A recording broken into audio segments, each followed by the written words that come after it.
Hello and welcome to the Hormones in Harmony podcast. I'm your host, Vivian Allred, naturopathic nutritional therapist and hormone enthusiast.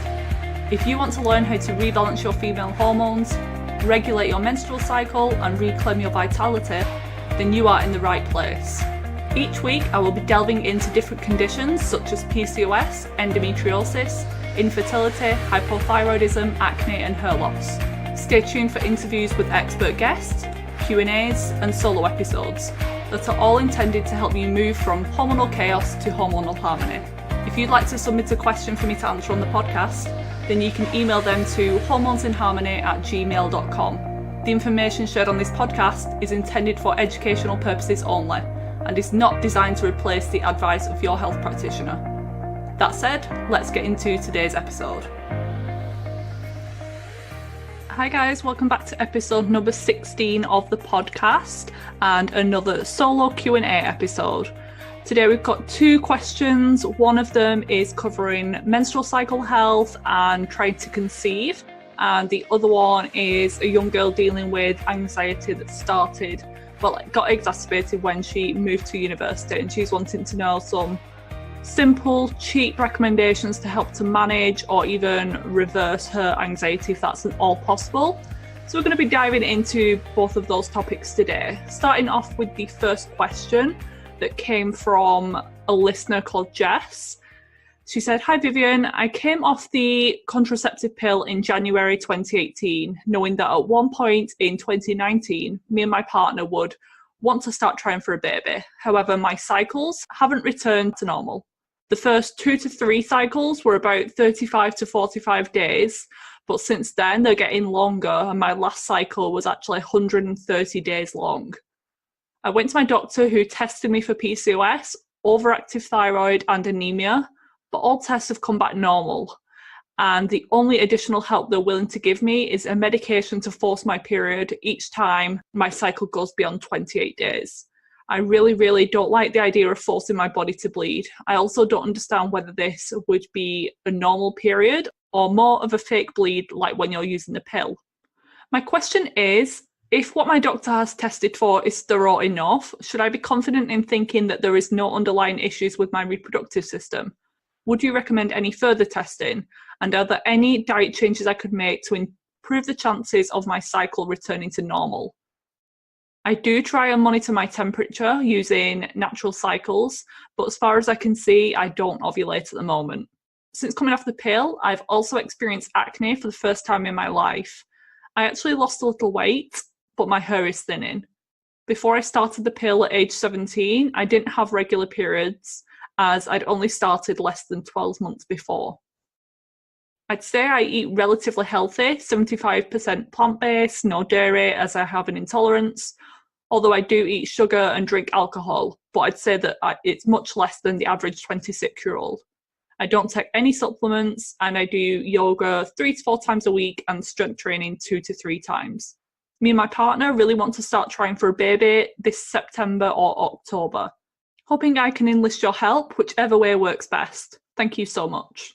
So Jess, there's a lot going on with this case, and I'm really looking forward to diving in a little bit deeper and hopefully pointing you in the right direction as to where you should turn next, because it doesn't seem like you're getting anywhere with your conventional doctors. You kind of got the one option of trying this pill, which induces a bleed, and to your question, no, it won't be a regular period because you won't be ovulating still. It's just going to be a chemical withdrawal from the medication that you're taking, similar to the birth control pill. So obviously I can't give medical advice on this podcast, just as a disclaimer, and everything that I mentioned today is just going to be for educational purposes only, and just to inspire you and provide you with some information for you to make your own choices. So just keep that in the back of your mind throughout.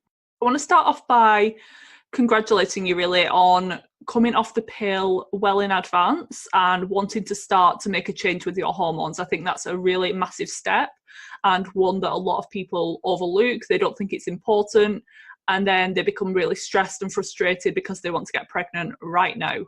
And for you, it's been nearly 2 years that you're giving your body, which is absolutely amazing. And even though you're not experiencing massive benefits from that at the moment. I do think it's a good thing because you're kind of letting your body rebalance and get back into its own natural rhythm, and you've actually uncovered that there are some imbalances going on.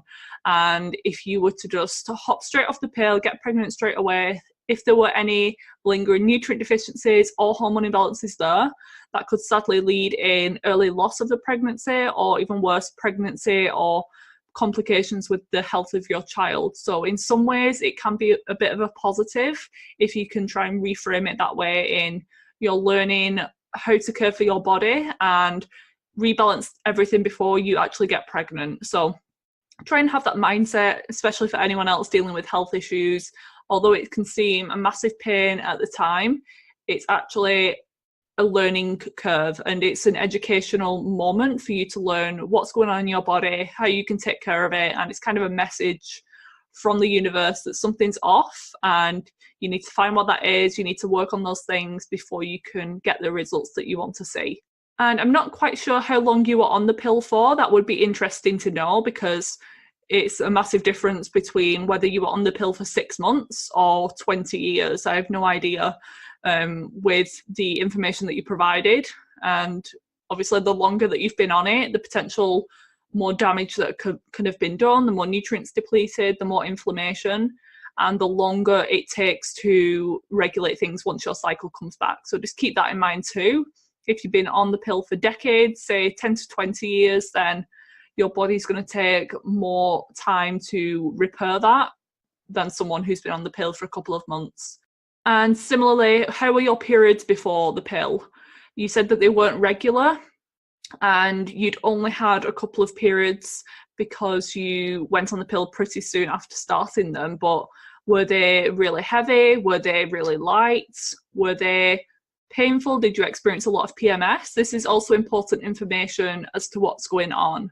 And I know that you didn't really suffer with acne beforehand, but did you deal with some of the other symptoms like breast tenderness, oily skin, mood swings, those types of things? They could all provide you with a little bit more information and insight into what's currently going on with your health. But again, things can completely change in this period of time, and the results of your current lifestyle and some negative effects from the pill could be making a different picture and different hormone imbalance these days. You say that your blood tests are normal, your doctor's told you that, but again, they could be quote normal in terms of NHS ranges or conventional medicine, but that doesn't necessarily mean that they're optimal. They're the ranges that we want to focus on, the optimal ranges, because the people who go to lab tests a lot of the time, they're the ones who are sick, and therefore the reference ranges that are created are going to be a general average of the people who are going for blood tests most regularly, so the sick people. Therefore, the lab tests, the optimal ranges aren't going to be what you need for optimal health and to feel fully vital and fertile. They're just going to be completely different to what you've been told.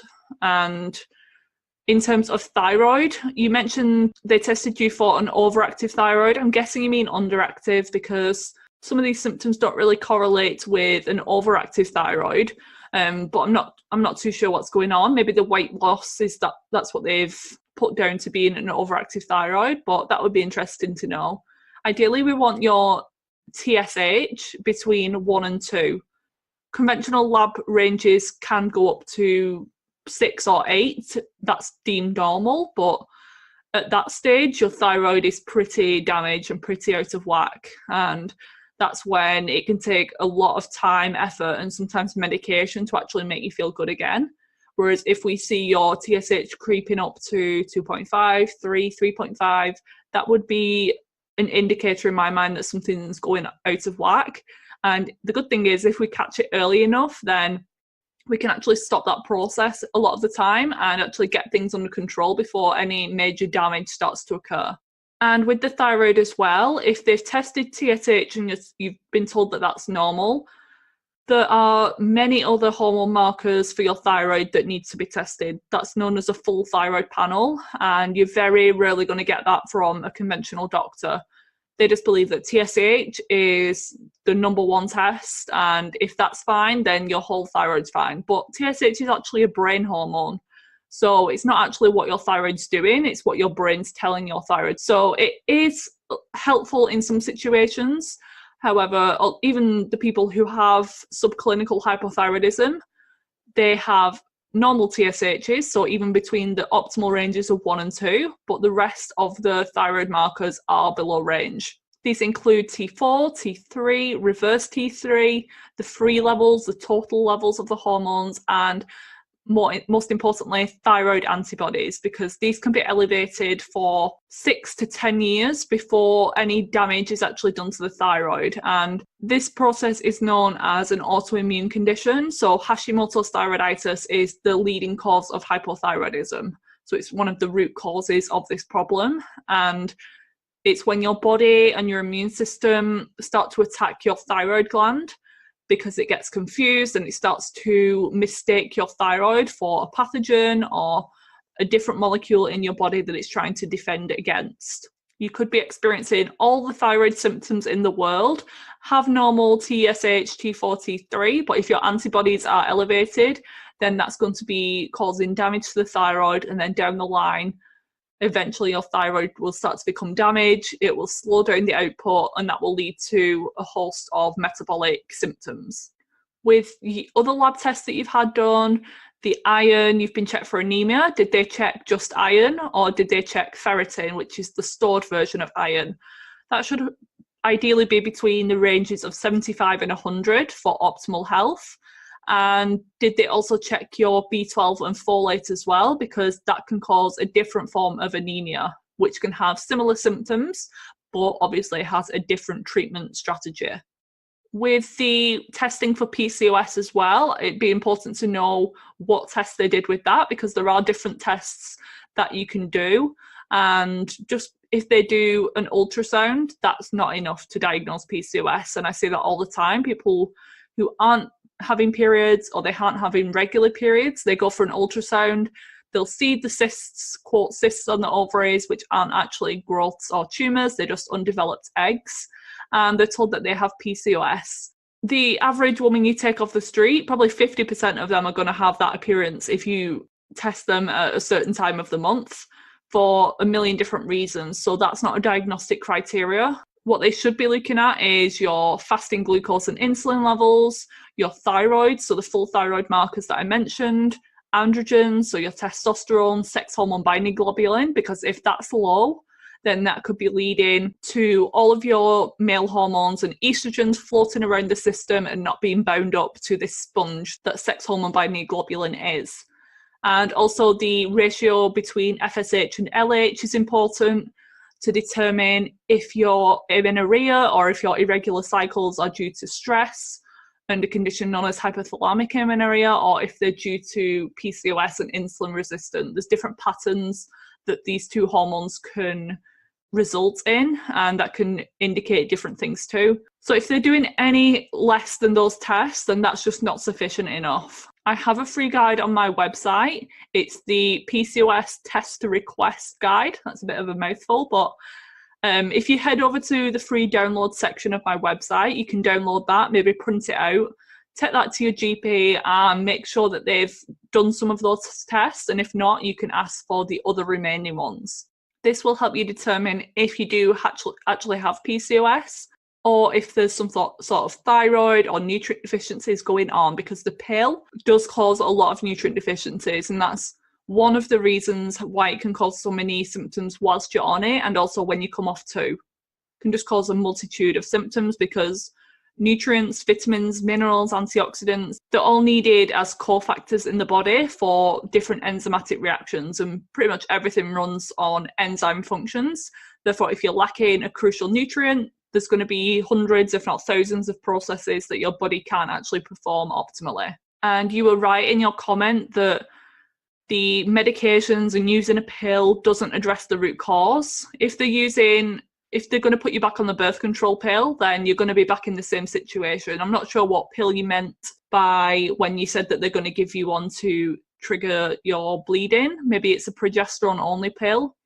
But again, that's just going to trigger a withdrawal bleed. It's not going to support ovulation. It's not going to really benefit your body in many ways. There's some research to show that it can help with reducing the risk of endometrial cancer because you need a regular shedding of that uterine lining. But in my opinion, I would personally try to work more on finding the root cause, and so that my body can ovulate regularly, because you've had periods in the past, even if they were irregular, your body can bleed and it wants to bleed, but there's something stopping it. So we need to find out the barriers to ovulation, if there's any present. Continue with the temperature tracking. I think that's really helpful. It can be a little bit stressful in some situations, so maybe leave it a couple of months or weeks until you feel like some changes have been made, because it can be a little bit frustrating constantly seeing that temperature not spike or it's fluctuating up and down every day.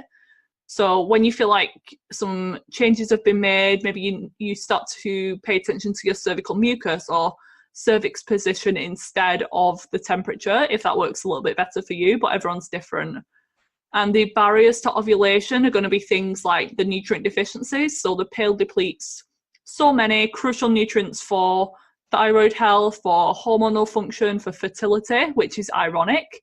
And these are going to be things like all your B vitamins, particularly folate and B12, zinc, magnesium, selenium, antioxidants, your probiotic good bacteria in your gut. So nutrient deficiencies, stress, sleep deficiency, poor gut health, a poor diet, and either over-exercising or not moving enough can all cause anovulation or late ovulation, low progesterone function once you do ovulate. So consider looking into some of these things when you're trying to find out why you're not ovulating. Other tests that I would recommend, so the ones on the guide that I mentioned, that covers pretty much the foundations for any PCOS or thyroid involvement. It's not just a PCOS guide, it's a hormonal, just any woman with hormone imbalances, I like to run these tests. And apart from that, the next test that I would turn to would be something like a Dutch test. That's the dried urine test for comprehensive hormones. This can be done in the comfort of your own home, but it does need to be run through a practitioner who can assess it and interpret it effectively and correctly.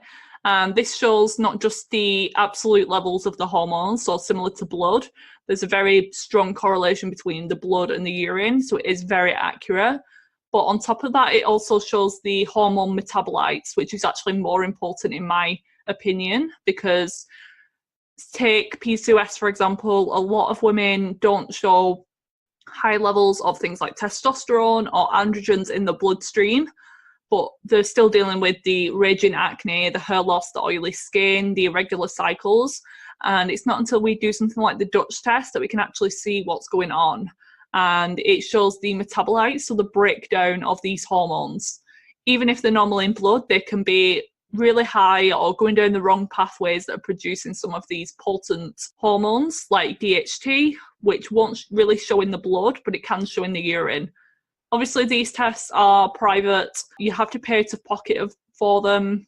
The one that I use is around £200 to £300, and the information that it provides is actually invaluable. So the women who have run this through me, they're always kind of a bit reluctant to pay for it at first, but once they get it back, they're like, oh my God, I can't believe how much information this is provided, and it's worth every single penny, because we can keep going, spending supplements every single month, changing things with your diet, trial and error, and there's so far we can get with just kind of guessing and going off what I know from my clinical practice. But sometimes we do need answers, and it's important to know that even with blood testing, it's just a snapshot in time, and this goes for Dutch tests as well. But I do really think testing is important, but we can't just rely on that either.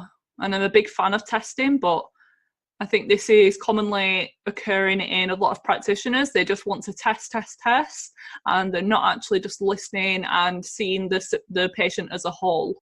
I use the lab testing as a guidance, but I don't take that as the whole truth, because certain markers can be thrown out of whack just depending on the day that you're running them. So take cortisol, for example, which the Dutch test does measure. on a particular day, it could be that your cortisol is spiking really high, and it could be that you were driving to work and someone pulled in front of your car, and that's just going to set you up for high cortisol for the rest of the day in a lot of cases, and that doesn't necessarily represent every single day and what's going on in your daily routine. And similarly with blood tests, the stress of getting your blood drawn can throw off different markers in your bloodstream, maybe inflammation markers, your blood glucose levels could elevate, your cortisol could elevate if they're going to run that. So remember, even though your tests may show normal or they may show out of whack, either way, we can't just rely on them 100%. We have to also take a step back. This is why it's really important to work with someone too, because when it comes to our own health, it's hard to see the wood for the tree sometimes. We can get carried away with lab testing and not take a bigger picture approach, because when it comes to our own health, we can kind of miss certain things or not think things are important. But when someone with an outside perspective looks in, they can see things that you've maybe overlooked or haven't thought was relevant, and they actually are. The acne and the hair loss that you're experiencing now could be related to an androgen rebound. So because you've been on the pill, that's been suppressing your androgen production most likely, and the communication from your brain to your ovaries has been completely on shutdown for that whole entire time. So now that you've stopped the pill, your body's relearning how to regulate your cycles again.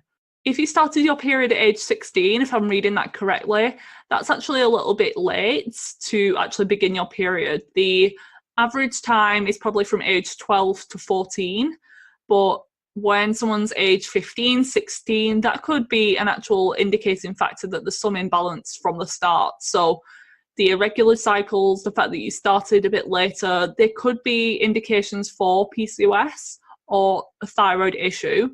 And when you've been taking the pill for that long, that could have suppressed or masked those issues for a long time. I know that you've come off the pill, they could start to be resurfacing again. It actually takes about 12 years for your body to normalize and regulate proper ovulation and menstrual function from when you start the period. So you start at age 16, your body needs 12 years, so getting to age 28 to fully be in ovulation and fertility flow and menstrual flow and really know what it's doing. However, when you start the pill in between those years, that can halt this maturation process. So because you started the pill just a year after starting your period, your body has only had 1 year out of those 12 to actually start to regulate and normalize. Once you come off the pill, your body can only then restart the process that it was originally trying to. So you're only 1 year into the 12 years of your body learning how to ovulate. That can be a little bit daunting and a little bit scary to think of. And I don't necessarily think it's going to take another 11 years for your hormones to regulate again, but you're going to expect it to take longer than the average person just because of the length of time that you've been on the pill and the fact that you didn't really have a period of time for your body to regulate before you started the pill. And I think that's the problem I have with many doctors and gynecologists putting these young girls on the pill. For one, it doesn't address the root cause, and a lot of them are just trying to overcome the physical symptoms like hair loss or acne. You're actually just making a massive change for something that could be so minor and easily improved with diet and lifestyle. And the second thing is that you're not giving these women and their bodies time to regulate and start to learn how to do some of these processes. And that's why long term, there's so many more hormone imbalances. It's not just because of this. There's obviously the environmental aspects too. But I just think that we're just constantly pushing these pills and recommending them as the cure-all when there's so many other things that we can do. Obviously, people are using them for contraceptive reasons, and that's absolutely fine. I believe that's fine as long as they know all of the risk factors, not just the slight increased risk of breast cancer or stroke, like we're sometimes not always told, but also the other maybe not so serious things, but can absolutely affect your life, like the nutrient deficiencies, the gut health impacts it can have, the mental health aspects, depression, anxiety, brain fog, those types of things. It's just so important that we start to share some of this information. Doctors should educate women on this too. It shouldn't just be practitioners like myself and some of these women's health practitioners trying to spread this knowledge. It shouldn't really be down to us, it should be common knowledge, but that's what makes me so passionate about this area. I just want to provide the information that I wish I knew when I was 14, 15, 16 years old. In terms of your diet, Jess, when you say that you're plant-based, that doesn't really say anything to me. It could be that you're eating chips, rice, or soy products all day long, or it could be quinoa, lentils, and broccoli. I've just no idea what that means. My thoughts would be just to focus on whole foods, real foods, made at home as much as possible. So the more you're eating out, you're exposed to all these different oils and you're not quite sure what's going in your food. Obviously, you can enjoy yourself and go out for meals every now and again, but I think the best way we can do this is to just cook at home as much as possible. And it doesn't have to be labour intensive and take all day long to whip up a meal, but it's really knowing what's going in your food. Make sure you're buying the best quality food that you can, avoiding the processed foods, refined sugars, lots of healthy fats and proteins, because that's how we're going to make our hormones. So every single meal, make sure you have at least 50% of your plate comprised of plant food, so your vegetables mainly, and then at least one source of healthy fat, whether that's avocado, olive oil, butter or ghee, nuts and seeds, and then another portion of healthy proteins too, so the high quality versions. If you're in the mind frame that meat or animal products are bad and that's why you're leaning more towards a plant-based diet, then that's not necessarily true. The quality is very important. Actually, things like oily fish, organ meats, eggs, chicken, lamb, proteins like that are actually going to be beneficial to your health if you're getting the best quality. And you need amino acids from protein and cholesterol from healthy fats to create your testosterone, your progesterone, your estrogen. So that's not going to be beneficial for you to restrict any of these food categories. If you can buy organic as much as possible, that's going to be another benefit, because not only are you avoiding the pesticide exposure and just that toxic burden from the herbicides and pesticides used, these are also endocrine disrupting chemicals. So they have the ability to enter our body, mess with our gut bacteria, mess with our estrogen and our hormone production. So we want to avoid that. Plus the organic foods, even though they are a little bit more expensive, we're supporting the organic farmers, and we're also going to get more nutrient benefits from these foods as well. Not in terms of macronutrients like the protein or the carbohydrates, they tend to be the same. It's more of the antioxidants that are found in a lot higher amounts in organic food, because when a plant is sprayed with pesticides, it doesn't really have to fend for itself. These chemicals are killing the bugs, whereas in an organic plant, it really has to defend itself, and it does that by producing pigments and antioxidants in the leaves so that the bugs, when they eat them, they die or they're just turned off by some of these plants. So there are so many benefits of organic, not just in your diet, but look at your water quality, the skincare that you're using, the household cleaners, because when you're trying to conceive as well, that's just going to benefit your future child too. So instead of waiting until you're pregnant or around the end of the year when you're trying to conceive, make those changes now and start to live like you're already pregnant. So I think you should continue with these things that I mentioned, aim just to be optimally healthy in whatever way that means to you. Make sure you're managing your stress, you're exercising, you're avoiding some of these chemicals, your diet's nutrient dense and anti-inflammatory, and just aim to get your hormones balanced before you try to conceive. That may sound like a lot you have to do, but it's actually going to benefit you in the short term, in the long run for your future health, and also has a massive impact on your future child's health too, and the genetic blueprint that you pass on in the moment. It's going to be with that child for the rest of its life, and maybe predisposing it for certain things, making it less likely to develop certain conditions too. And the healthier you are, the less risk there is for pregnancy complications. So it may seem like a lot of work to do in these next couple of months, but it's going to be absolutely worth it. And definitely let me know how you get on with that. Okay, so question number 2, we're going to shift gears a little bit. This one's from Anna, who's age 19. She says, "Hi Vivian, I'm a student struggling with anxiety that seems to be getting worse. It began in my final year of high school, but did seem to worsen when I moved away for uni. My symptoms include palpitations, dizziness, a tight chest, sweating, and thoughts that run a million miles an hour. These definitely worsen when I'm particularly stressed and the day after a night out. They are almost unbearable. I sometimes just have to stay in my room all day because of fear and panic. My diet is as good as it can be for a student who lives away from home, but I do try my best to eat relatively healthy and choose better options compared to my friends. I used to be pretty active throughout my childhood and all through high school, but this has recently taken a back seat. Probably my only form of exercise is walking, and I sometimes do yoga and stretching videos when I remember and when I have time. I guess my question is, how do I start to manage or get rid of my anxiety? I've tried CBT with a counsellor, which wasn't very successful, and now my doctor is talking medications, which I really don't want to use. Are there any foods or natural remedies that I can try, which ideally don't cost a fortune? I appreciate all the info and resources you share online. Thank you so much, Anna, for that. I really appreciate it. It's comments like this that really keep me going and motivated. I just love when you send me your emails, how you've improved your health with maybe a blog post that I've written, or you've just been inspired to make healthier choices that day. It really does make my day.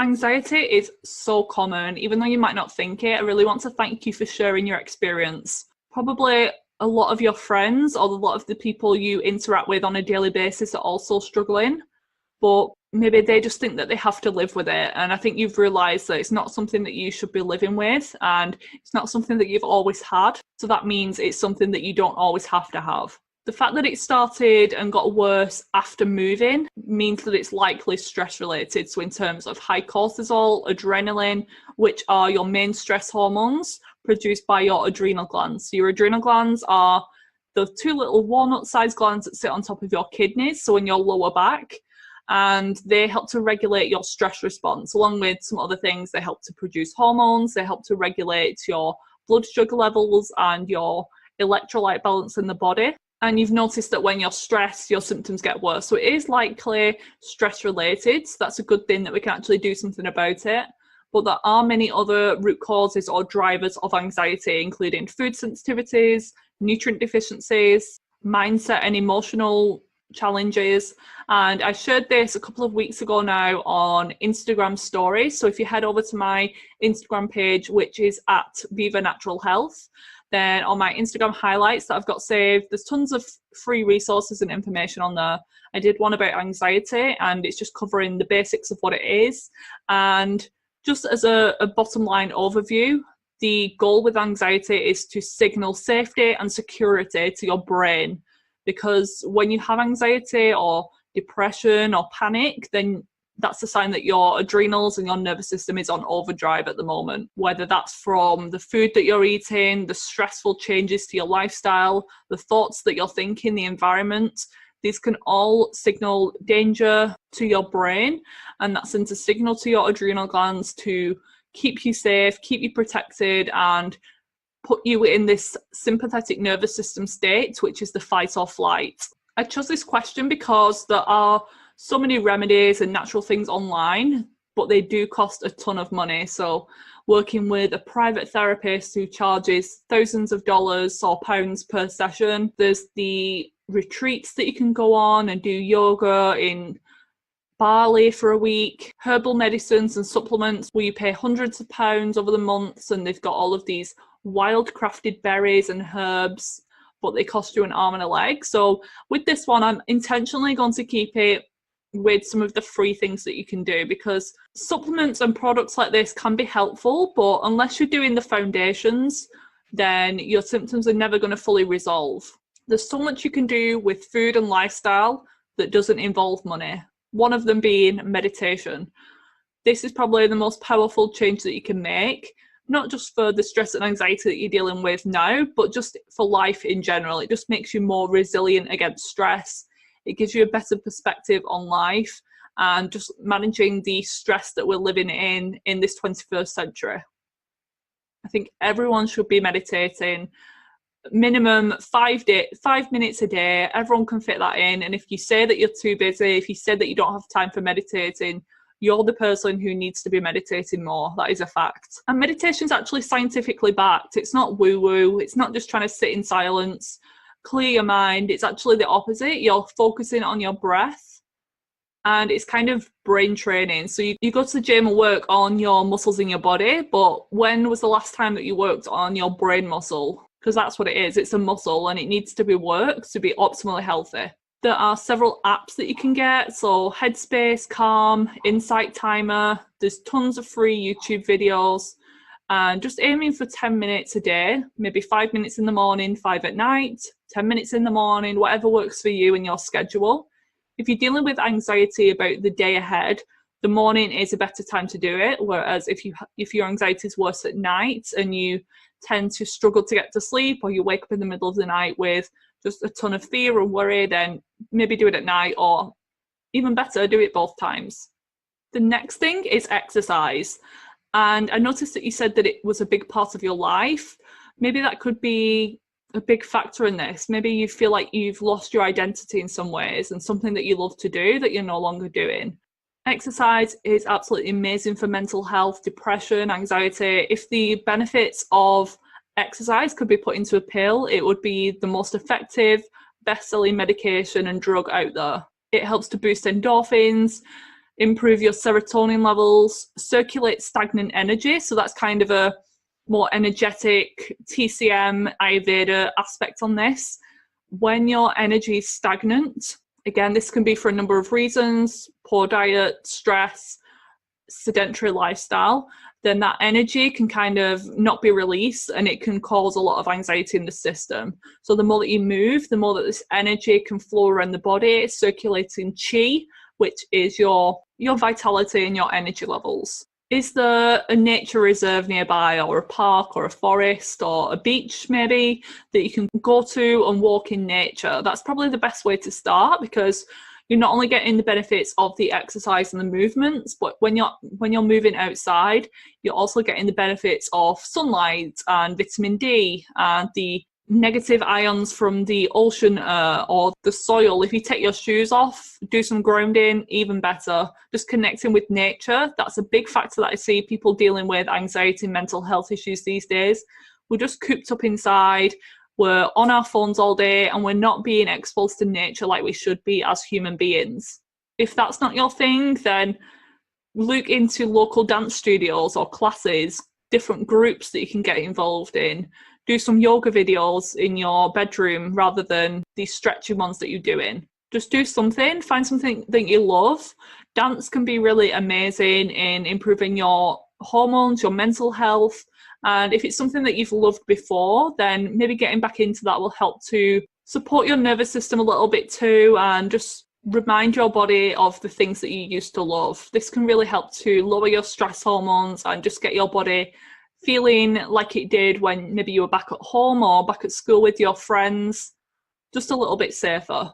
I would avoid intense exercise if possible, so don't now go and do HIIT every single day or train for a marathon or do CrossFit when you're in this anxious state. That can just exacerbate it too and make it a little bit worse, because exercise is a stressor, even though it's a good stress known as eustress rather than distress, which is the negative stress. It can be too much for an already sensitive system. So stick with the restorative exercises, yoga, meditation, stretching, walking. Those are going to be the best options. In terms of your diet and your nutrition, I don't expect you to eat all organic, gourmet, biodynamic foods while you're at university. I totally understand. I've never been to uni, but I think it can definitely be done in the right way on a budget too. I think I would personally struggle just because I have a lot of requirements and I really put a lot of emphasis on my food every single month. That's like the number one thing that I invest in, and it's really important to me. So I think I would really struggle, or just be one of those weirdos who have like an instant pot and steamer and a courgette maker on the work surface. I don't think I'd be hugely popular, but I never had to struggle with that. In terms of eating healthy foods on a budget that's going to support your mental health, I think just focusing on things that are in season, because these are usually going to be cheaper to buy. Buying things in bulk looking around for the best deals or searching online for different offers that supermarkets have on, or if there's a local farmer's market or a farm shop that you can go to. At each meal, optimizing your blood sugar levels is going to be the number one goal, because when our blood sugar levels are imbalanced, either they're spiking too high or they're coming crashing down a couple of hours later because you're eating the wrong foods or the wrong combination of foods, then that can lead to stress, the production of stress, and some of these stress hormones like adrenaline from your adrenal glands, and that causes the body to be in this fight or flight mode. That alone can be a trigger of anxiety for many people. But if you've got anxiety for another reason, it can just be exacerbating and making things worse too. So at every meal, make sure you've got a source of protein, fat, and fiber. Avoid the refined sugars, so ditch the junk foods. You're probably going to spend more on that anyway. So you're going to be saving money by not eating out at fast food restaurants, not eating Boots meal deals and other cheap foods, just spending your money on really good foods, maybe doing a weekly shop and writing down a meal plan for the week so that you're making sure that you're using everything up, nothing's going to waste, and you've got a good balanced meal every single day of the week. Some of the most nutrient dense cheap foods that you can buy are going to be things like eggs, frozen berries. If you can't afford the fresh ones, they're often a lot cheaper and just as nutrient dense. Things like oats, seeds, pumpkin seeds, flax seeds, fruits. The cheapest ones are usually the ones that are in season. And if you're concerned about the pesticide exposure, then you've got the Dirty Dozen and Clean 15 list. I'll leave a link in the show notes as well for you to look at. But if you can't afford the organic versions, then you can actually just clean the fruit and veg yourself using a simple wash, using things like bicarbonate soda or apple cider vinegar. But I'll include another link with that too, so you can have a look into it, or you can peel them. That will help to reduce some of the pesticide exposure on there. Beans can be good to have on hand, as can ground meats. It's usually a lot cheaper than something like a steak or chicken breast. Just get some ground turkey mince or ground beef or lamb, and in your freezer, make some extra meals and store them once you've cooked an extra batch. Always have on hand some frozen fish fillets, so maybe some wild salmon, tins of sardines. Those types of things are convenient, nutrient dense, and really simple to put together. So it doesn't have to be fancy, doesn't have to take a lot of time, and it can taste good as well. The fact that your symptoms seem to be worse after drinking alcohol, that could actually indicate issues with histamine. I actually released 2 blog posts over the last couple of weeks on histamine intolerance. It's something that I've dealt with personally, and one of my biggest symptoms was anxiety, along with palpitations and acne and itchy skin. So alcohol's actually a depressant, so people usually think it helps us calm down, it helps us relax, but it's actually a depressant. That's how it works. The other negative effect for some people is that it's really high in histamine. Not only is it fermented, which is a process that increases the histamine in the food or the beverage, but it also blocks DAO enzyme. So that's the enzyme in your gut that helps to break down histamine. So it's kind of a double whammy when it comes to alcohol. And people who get a stuffy nose or get headaches, migraines, flushed skin, itchy skin after drinking alcohol, or feel depressed or anxious the next day, can have sensitivities to histamine. Other foods include fermented foods like sauerkraut, vinegars, pickles, leftover food. So if you are doing meal prep and batch cooking, instead of storing them in the fridge, I recommend keeping them in the freezer till they're ready to use, because when food is left over, the bacteria can kind of proliferate on that and lead to histamine. If you're concerned about not drinking alcohol when you go out, so that doesn't mean that you have to stay at home all the time and not socialise. Absolutely not. You can go out. Just explain to people that you don't drink. No one actually really cares. And if they are pushy, then that's a sign that they're not actually friends of yours. But if you do want to kind of look like you're joining in and stop people from pesting you about it, then just get a glass of sparkling water, put some lemon in there, and no one will know or really care what you're drinking. It's worth a trial. So if you do 30 to 60 days of avoiding some of these high histamine foods and increasing your intake of antihistamine foods, they're going to be things like fresh herbs, coriander, parsley, watercress, cucumber, apples, onions. A lot of these are quite cheap, so just really boosting some of these instead of turning to a supplement. And I'll include the lists on my latest blog post that you can check out, the connection between histamine and your hormones, and also histamine, how to lower it naturally. Some other cheap or free ways that you can support your anxiety are things like Epsom salt baths or magnesium oil spray. Obviously, you can get a supplement if that's going to work for you, but again, I'm going to keep it supplement free this one and just provide some of the other ways that you can get some of these nutrients in. So if you have a bath in your home or your accommodation, then get some Epsom salts. Online, they usually do big kilogram tubs for quite cheap, or get a magnesium oil spray. You can put that on the soles of your feet or rub it all over your body after showering or when you're particularly anxious. Lavender essential oils, so you can buy a roll-on or you can get a spray on your pillow before you go to sleep, or just spray it in your room. Just inhaling lavender has actually been shown to lower stress hormones, so it's such a simple, easy thing to add in, and it's good to have on hand as well. So keep maybe a little roll-on or a little spray bottle in your purse, and when you're feeling particularly anxious, just catch yourself in that moment and just kind of support your body while it's dealing with those things. Herbal teas are cheap and cheerful ways to calm the nervous system and support your adrenal health. The specific herbs for this issue are chamomile, tulsi, it's also known as holy basil, it's my favourite herbal tea. Rooibos, lemon balm, skullcap and valerian all have anti-anxiety, anti-inflammatory and cortisol lowering properties, and they're all caffeine free as well. You should really avoid caffeine if you're dealing with anxiety. A lot of students do rely on caffeine quite a lot because of the late nights and just the exams and things, but the more that you can avoid caffeine and calm your body down, get some sleep as well. So instead of pushing through and studying all night and writing 10,000 words in the few hours before a deadline, your body's actually going to work better. It's going to remember more things for exams when you sleep. So your brain actually consolidates memories and information that you've learned that day whilst you're sleeping. So if you're not, people who go all night studying and staying up late for an exam, they actually do worse than the people who study for a couple of hours, get a good night's sleep and turn up the next day. So really try to prioritize your sleep as much as possible, even if that means taking a nap in the afternoon as well. But ideally we want to be sleeping when the human body is designed to. So when the sun goes down, a couple of hours after that, maybe 10, 11 p.m, that's when you want to go to sleep.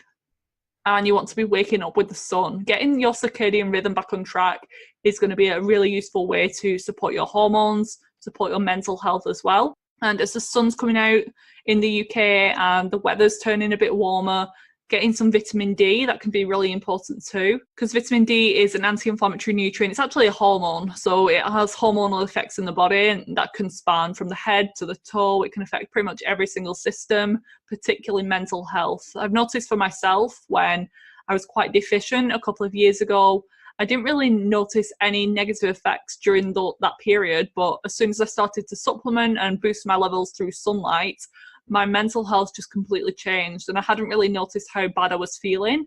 It's just like someone had turned a light switch on in my brain. There could be nutrient deficiencies occurring, so the way to combat that would be maybe some lab testing from your GP, eating a nutrient-dense diet and getting in some vitamin D from nature. Supporting your mental health and your emotional health is also very important, and you should prioritize that too every single day, whether that's through journaling, just talking to a friend, doing a brain dump. So before you go to bed or first thing in the morning, just write everything down that's in your head, whether it's a to-do list or worries from what's going on in your life, or some of these maybe past emotional things that could have happened. I think just getting your thoughts and concerns out of your head onto your paper can be a really therapeutic activity. Plus, if you're on social media 24/7, comparing yourselves to different people and influencers, then that needs to be really looked at and changed, because mental health issues have absolutely gone on the rise since the world's obsession with social media has started. So make sure you're not on your phone till 11, 12 o'clock at night. Limit yourself to maybe 2 hours a day. If you're currently on it 6 hours, just keep cutting it down until you find something that works for you. You don't need to come off it completely, but maybe take a look at the people that you're following talk to your friends about your stress, go and spend time with your parents again if that's something that you're missing, or the people that you've left behind in your home. And again, practices like meditation, maybe a yoga class, going out and meeting more people who you feel like you can talk to if that's an issue, and people who are more holistic in their approaches. So you are an average of the 5 people that you spend the most time with. So just maybe take a look at who you're hanging around with, if they're actually positive or negative influence on your life. I really hope that's helpful, Anna. I know this is a really stressful time for you, but I really feel like some of these recommendations will start to help you and help you get out of this funk that you've been in. But obviously, if you need further support, I really recommend that you work with someone, a therapist. Even though the CBT has not worked for you before, there's plenty of other therapists out there who would love to work with you and support you through this. And let me know how you get on. That's all for today, so write in and share with me how you get on with these changes. Submit your questions if you've got any, and I'll hopefully choose yours to read out next time. I'll be back next week with another interview with a great guest, and you're really going to love it. So speak to you soon. Bye guys. Thank you for listening to another episode of the Hormones in Harmony podcast. If you like this episode, please leave me a rating and review, as this helps to spread the word to other women dealing with hormone imbalances. As a massive thank you gift, I'll send you a free guide, 6 Steps to Hormonal Harmony.